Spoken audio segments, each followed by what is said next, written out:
Approach करना है और हर्षा बताएंगी सारे इंपॉर्टेंट स्टॉक्स इन न्यूज। भाई साहब क्या डेवलपमेंट्स हैं, क्या देखा? कुछ उन्होंने अनाउंस भी कर दिया कि पहुंच के क्या चल क्या रहा है? नहीं, अनाउंस तो नहीं किया, सपोर्ट किया, बताया कि हम आपके साथ हैं। और पूरी तरीके से ये मैसेजिंग थी रशिया के लिए और चाइना के लिए। आपको याद होगा ब्लिंकन मिले थे 2 दिन पहले, तो उन्होंने चाइना को टाइट किया था कि आप रशिया के साथ मत खड़े रहिए।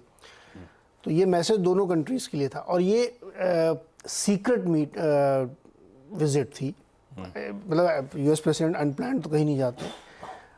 बताया नहीं गया होगा। 1 महीने पहले से इसकी तैयारी चल रही थी कि कैसे ये एग्जीक्यूट होगा, कि ऑल ऑफ सडन क्यों ऐसे छुप छुप के क्यों गए? नहीं, दुनिया के लिए ऑल ऑफ सडन बम बार फेंक रहा है तो फेंकता क्यों नहीं है वहां पे? कैसी लड़ाई चल रही है समझ में नहीं, ये चल रही है।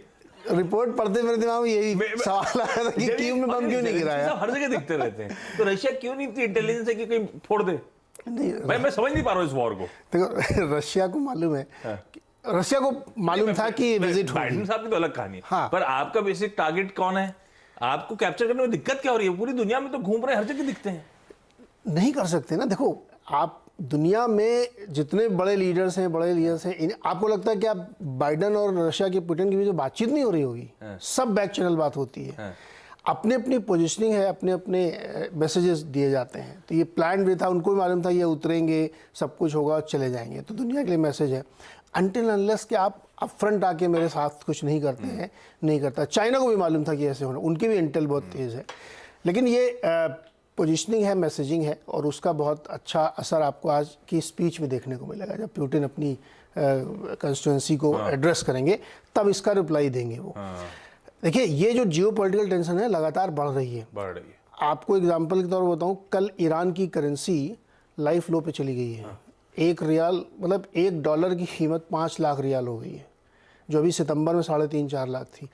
इस से क्यों हो रही? क्योंकि ईयू नए सैंक्शंस लगाने जा रहा है, वहाँ पे तरह तरह के सैंक्शन लगाए जा रहे हैं। तो झगड़े चल रहे हैं, कब इरप्ट होगा पता नहीं। लेकिन ये सब जो घटनाएं हैं ये बहुत अच्छी नहीं मानी जानी चाहिए। तो ये ईरान वाला तो हमने आपको इसलिए बता दिया कि अभी कल हम लोग ईरान की चर्चा ही कर रहे थे और आज देखिए वो खबर भी आ गई, करेंसी टूट रही है वहाँ पे। इतनी बुरी तरीके से करेंसी अगर आप तोड़ रहे हैं किसी देश की, तो फिर आप सोचिए क्या होगा। लेकिन कल मार्केट वापस लौटते हैं। इस जियोपॉलिटिकल के संदर्भ में मार्केट में कोई तनाव नहीं, कुछ नहीं, सब आराम से बंद था मार्केट, वहाँ तो कुछ होना नहीं था। तो फ्यूचर्स जब खुल रहा है तो उसमें चिंता सिर्फ उनकी यही है कि फेड क्या करेगा, ये क्या करेगा, वो क्या, क्योंकि आज उसके कल मिनट्स भी आने हैं उसके, तो उस पर नजर आएगी। और कल पीसी भी आना जो फेड के लिए ज़रूरी होगा। तो मार्केट की चिंता जियोपॉलिटिक्स अभी नहीं है। अभी उनकी चिंता सिर्फ ब्याज दरें कितनी बढ़ेंगी और महंगाई कैसे कंट्रोल होगी, ये सारी चीज़ें हैं। और उनको ऐसा लगता है कि शायद अब दोबारा से वो डिस्कशन शुरू हो गया कि लैंडिंग सॉफ्ट नहीं होगी, क्योंकि जेपी मॉर्गन खुल के बोल रहा है कि मुझे तो लगता है कि बैंक ऑफ अमेरिका का मार्च में ही ये 400 पॉइंट गिर जाएगा S&P। इस तरह के करेक्शंस आ रहे हैं। ये सारी रिपोर्ट्स छपी हुई हैं, आप पढ़ सकते हैं। चाइना में कल एक इम्पॉर्टेंट इवेंट था। चाइना में क्लियर नहीं था, बल्कि BHP बिलिटॉन का रिजल्ट आया। रिजल्ट ख़राब आया, लेकिन वो हिस्ट्री है पिछले 6 महीने। आगे के आउटलुक उन्होंने बहुत अच्छे दिए हैं। और चाइना का एक स्टील सर्वे आया है, मतलब मेटल जायंट, सबसे बड़ी कंपनी स्टील की। और उन्होंने ये भी कहा है कि अगले 6 महीने तक बहुत अच्छी ग्रोथ चाइना से आने वाली है, ये स्टील सर्वे भी कह रहा है।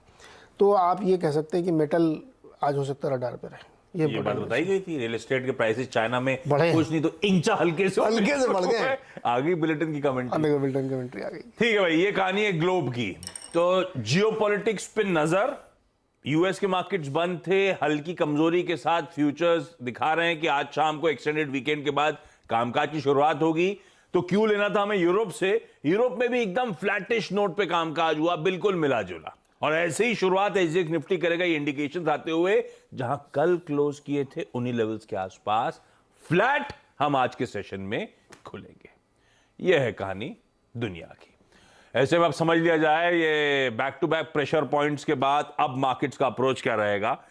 कल हमने देखा फिर निफ्टी बैंक ने मूड बिगाड़ा, लगातार निफ्टी बैंक की वीकनेस हावी हो रही है। कल 1% का कट था निफ्टी बैंक